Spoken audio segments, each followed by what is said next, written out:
Bien, René, mencionabas en el bloque pasado la marcha del fin de semana de las víctimas de delito, Javier Sicilia, los Levarón, y la reacción en la calle y en las redes, diría yo, en contra de ellos. A ver. Mira, por la mañana lo comentaba con Daniel en el noticiario matutino. Me parece lamentable lo que vimos el domingo, un nuevo desencuentro entre la autoridad y la ciudadanía en un reclamo fundamental como es el de la paz y la justicia. Me preocupa que el Ejecutivo esté pensando que ese reclamo va personalmente dirigido en su contra, cuando en realidad son prácticamente 25 años de no tener seguridad y no tener respeto a la integridad ciudadana. La primera marcha con ese reclamo es de noviembre del 97. Y en ese sentido sí es deplorable que por un lado haya un discurso que pretende por un lado reconocer a los muertos no identificados y por el otro lado buscar a los desaparecidos, pero descalificar a quienes justamente tienen un familiar muerto o desaparecido. Segunda razón por la cual me parece lamentable, no se puede convocar a la unidad sobre la base de la uniformidad en el criterio. Cuando eso se da, se propician actitudes autoritarias que reclaman silencio y la gente lleva prácticamente, 25 años reclamando ese derecho fundamental. Tercera razón, la expresión presidencial tiene un peso muy superior a la de cualquier ciudadano. Entonces, cuando desde la altura del Poder Ejecutivo se denosta o se descalifica porque son momias, porque hoy reclaman lo que ayer callaron, porque son conservadores o porque son hipócritas, tiene un efecto sobre subalternos y sobre simpatizantes superior al que el presidente le quiso imprimir a su palabra. Eso te da lugar a que un subsecretario de Gobernación, como lo es Ricardo Peralta, que por ley está obligado a buscar acuerdos, promueva desacuerdos y tenga expresiones tan brutales como que a chillidos de marrano, oídos de chicharronero. ¿Quién es el marrano y quién es el chicharronero en todo esto? Pero esa, que es una muy desafortunada expresión, cobra acción cuando partidistas del propio mandatario van y descalifican en el acto meeting, en el meeting conclusivo de la marcha, a quienes naturalmente tienen dolor y rabia frente a la falta de seguridad. Bien. Genaro. Sí, yo llevo acompañando al Movimiento por la Paz desde el 2011, que Javier Sicilia y la convocatoria que hizo en ese año que asesinaron a su hijo me convirtió en un defensor de derechos humanos, no nada más de temas de diversidad sexual, sino que amplié mi activismo en ese sentido por ese liderazgo indiscutible que tiene Javier Sicilia y que hoy está regresando a la escena pública. Acompañé a esta marcha y lamenté haber visto poca gente, lamenté haber visto no una convocatoria tan nutrida como la del 2011. ¿A qué lo atribuyes, perdón? Híjole, lo atribuyo un poco a que que este presidente sí tiene un respaldo muy fuerte y lamento mucho y creo que no le ayuda a la causa a Javier Sicilia el que acuse al mismo presidente de haber organizado un grupo de simpatizantes que en efecto al llegar al Zócalo agredieron a quienes estábamos caminando, a quienes acompañamos a Sicilia, trataron de acallar el discurso de Sicilia, pero era un grupo de 20, 30 personas que yo no creo que hayan sido para nada mandados por el presidente López Obrador. No me gusta que el presidente descalifique tampoco a esta marcha, no me gusta que el presidente no recuerde que en 2011 en el Zócalo se exigió la renuncia de Genaro García Luna, la renuncia de Calderón, hubo un acompañamiento en esta marcha en el 2011 con múltiples cartones de Felipe Calderón con las manos ensangrentadas y atribuyo también al hecho de que hay algunas pinceladas importantes, interesantes y de que sí hay un cambio, por lo menos una apertura para tratar los temas de justicia transicional. Ya hay una comisión de la verdad para Ayotzinapa con el regreso del grupo de expertos independientes. Hay una ley de amnistía que está más o menos bien, no está del todo perfecta. Hay personajes como Carla Quintana con el Sistema Nacional de Búsqueda de Personas, que ha sido muy aplaudida su labor, se elevó la cifra y se reconoció la cifra de desaparecidos.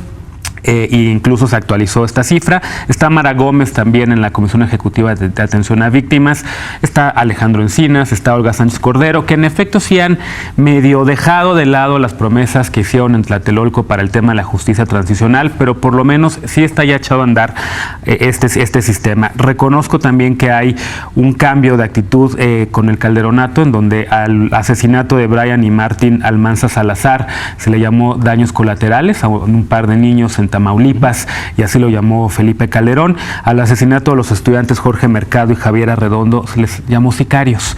Y creo que el Estado mexicano este año, en 2019, ya ofreció disculpas públicas por estos casos. Yeah.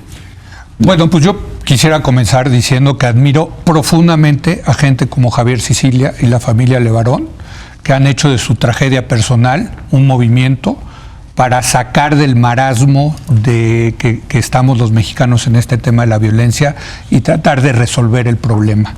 De verdad los admiro profundamente y quiero recordarle a la gente, Javier Sicilia se metió a esto porque asesinaron a su hijo, y los Levarón porque asesinaron primero a uno a Benjamín, y ahora por esta tragedia de este asesinato de 3 mujeres y 6 niños.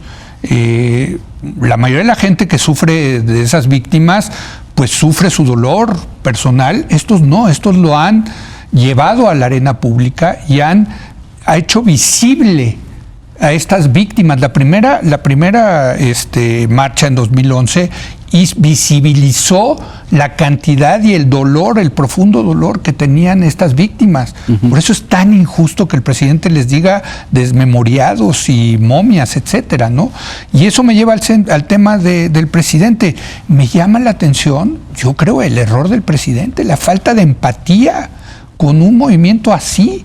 Déjame ponértelo así, hasta Felipe Calderón lo recibió en el alcázar del castillo de Chapultepec. Pero no sirvió de nada. Bueno, Sicilia lo dijo, pero lo recibió. Atole con el dedo. Bueno, aquí ni atole ni dedo, ¿no? O sea, nada. Aquí se están instrumentando cosas. No, aquí nada. Y eso me lleva a preguntarme por qué la falta de empatía del presidente. Y siendo el presidente un político hábil como es, yo creo que lo que quiere el presidente es él mantener el monopolio del cambio. Él ser el único que diga yo voy a transformar a este país. Cualquier otro que le dispute ese monopolio, como es el caso de Sicilia o los Levarón, no le gusta al presidente. Es que él es presidente y sigue siendo un líder social. Correcto, y es lo que decías de cuál es la respuesta porque hubo menos, ¿no? Por ese liderazgo. Por ese liderazgo. Pero eso no quiere decir que se quede él con todas las fichas, ¿no? Bien. Yo creo que le hace muy bien también aceptar que hay otras fichas que pueden jugar junto con él a favor del país. Denis. Fíjate que coincido con Leo en que las dos palabras que definen lo que está ocurriendo es empatía y monopolio. Empatía porque creo que el presidente ha mostrado empatía en muchos casos, ¿sí? De manera muy distinta a gobiernos anteriores. Creo que ha sido capaz de sentarse, de escuchar, de abrazar, incluso a los Levarón en su visita reciente al Valle de Bavispe. Es sorprendente. Olvídate de si los 20 que estuvieron ahí los mandaron o no. Responden a una retórica, a un discurso que sí está dicho por el presidente, independientemente de si los organizaron o llegaron solos. Me parece increíble en este caso la falta de empatía de alguien que ha mostrado empatía y que además te quiero decir que me parece uno de sus virtudes máximas, la empatía del presidente respecto a el dolor humano, a muchísimas cosas. Y creo que la única explicación tiene que ver con que el presidente cree que tiene el monopolio de la legitimidad. Y eso es muy delicado. Es decir, el presidente considera que no hay causas legítimas que no sean encabezadas por él. Y eso le da la razón, pues la debacle, efectivamente moral, de la oposición. Pero el tema es que sí hay causas legítimas que no encabeza él y tiene que haberlas y es bueno que las haya. Y siento que el presidente se cegó o está cegado por ese monopolio que cree tener. Nada en el país que sea justo no lo encabeza él. No puede ser. O sea, no puede ser. Y es mi única explicación para esa ceguera, porque lo demás es inconcebible, Leopoldo. Es inconcebible no ver a víctimas de la violencia, padres, madres, que han perdido a sus hijos en la violencia y considerar que están haciendo un show. Es un lenguaje que frivoliza un dolor y eso me resulta inconcebible, excepto por esa especie de reflejo de todo lo bueno soy yo. Eso es imposible. Andrés Manuel López Obrador no empezó esta escalada de violencia, me queda claro. Llegamos al punto más bajo, si no mal recuerdo, en 2007, el número de homicidios por cada 100,000 habitantes. Después vemos una subida. Alguna vez un especialista me decía, lo que nunca hemos podido explicar es por qué bajó la violencia y llegó hasta su nadir de 7 homicidios por cada 100,000 habitantes en 2007. Y después vemos una escalada que coincide con el inicio de la guerra contra las drogas de Felipe Calderón. Vale la pena señalarlo así, porque sí, Felipe Calderón como presidente tomó una decisión equivocada que trató después de echarse para atrás en el último año de su sexenio, cuando después de lo del Casino Royal quiso decir, bueno, si realmente no se puede hacer nada, hay que cambiar entonces las reglas de las drogas, por ejemplo. Pero la verdad es que Andrés Manuel López Obrador no generó este problema. En ese sentido, tengo toda la simpatía por el presidente de la República. El problema es que sí muestra este ánimo de descalificación que están señalando ustedes. Él, al llamarlos conservadores o momias, lo que sea, en el caso del subsecretario Ricardo Peralta, me parece eso ya no tiene chillidos de marrano, oídos de chicharronero. Y sigue en su puesto, Sergio. Lo mencionaba es René, pero no mencionó el nombre. Yo sí creo que hay que decir el nombre de Ricardo Peralta, subsecretario de Gobernación. Se refirió a las víctimas del crimen como marranos que chillan, pero que afortunadamente tenemos gobernantes muy sabios que tienen oídos de chicharronero, absolutamente inaceptable. Bueno, él dice que él no aclaró eso. Él dijo él ha negado que lo dijo en ese contexto. En ese sentido. Ahí está. Lo bueno del también juego de las metáforas es que puedes manipularlas como tú quieras. Correcto, ahí está.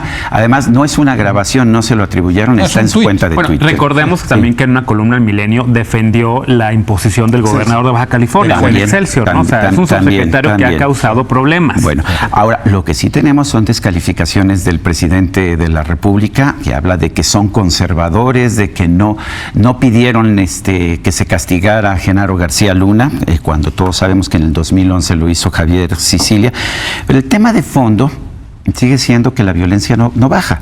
Tenemos el mismo nivel de violencia, o subió ligeramente la violencia el año pasado, y lo peor de todo es que nadie ve con claridad cuál es la estrategia que vamos a seguir para tratar de reducir la violencia. No hay una estrategia clara. Eso es lo que a mí me preocupa. Por supuesto que no es culpa del presidente, y ojalá que el presidente entendiera que en esto... Que no haya estrategia. La creación de esta escalada de violencia, como empecé, no es culpa del presidente que haya esta escalada de violencia, pero a lo mejor como jefe de gobierno, como el presidente más popular que hemos tenido en los últimos años, tiene la capacidad para reunir a los mexicanos, establecer una estrategia y realmente enfrentar el problema. Tú que conoces de datos, ¿cómo interpretas los datos del INEGI que divulgó ayer? Que mostrarían, son preliminares, pero mostrarían que el primer semestre de 2019 respecto al primer semestre de 2018 hubo una baja más o menos de 3% en homicidios. Hay un ligero descenso. Las cifras del INEGI y las cifras del Secretariado Ejecutivo de Seguridad Pública siempre han sido diferentes. Las del Secretariado se basan en denuncias penales, las del INEGI se basan en actas de defunción. Así de sencillo. Yo hablé con el director general que estuvo a cargo de eso, me dice, nosotros creemos que hay todavía, que tenemos siempre un rezago en el número de muertos que se están registrando. No han hecho la cuenta completa. No se ha terminado, pero mira, por eso es aun cuando hubiera una ligera baja, simple y sencillamente no se resolvería el problema, pero ellos están registrando 17,100 más o menos. 17,100 homicidios en el primer semestre, el secretariado registra 25,500 en todo el año. No van a ser muy diferentes las cifras. Finalmente.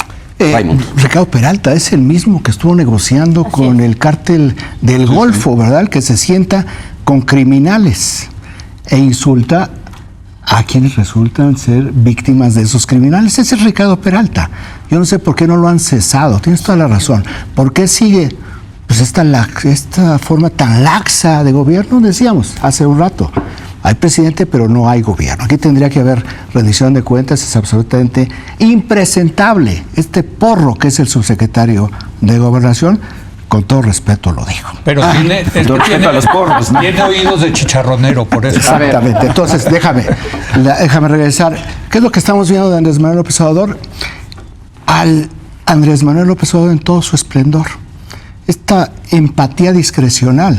Al mismo tiempo que estaba haciendo esto con Javier Sicilia, con la familia Levarón, en Michoacán había más muertos que en China por el coronavirus. O sea, de ese tamaño es el problema. Perdón, en Michoacán no por el coronavirus. No, para aclarar, sí. Por el Por la violencia. Por la violencia. Pero ¿qué es lo que tiene el presidente, a mi juicio? Es que su estómago es más fuerte que la razón. Entonces, todo aquello que no le es cortesano se convierte o lo considera su adversario, y adversario él lo ve como un enemigo, no como un adversario. Un presidente no tiene adversarios.